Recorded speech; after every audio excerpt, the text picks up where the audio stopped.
बऱ्याच लोकांना असं वाटतं की ल्युपस हा फक्त स्किनला डॅमेज करणारा आजार आहे.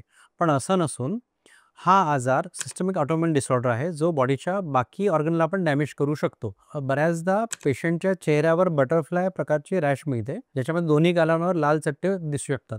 ही याची ओळख आहे.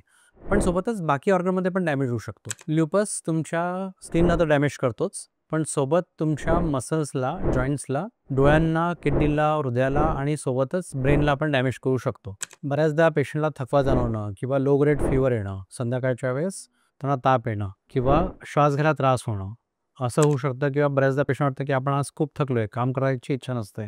तर बरेच सिम्प्टम्स हे कन्फ्युजिंग असतात.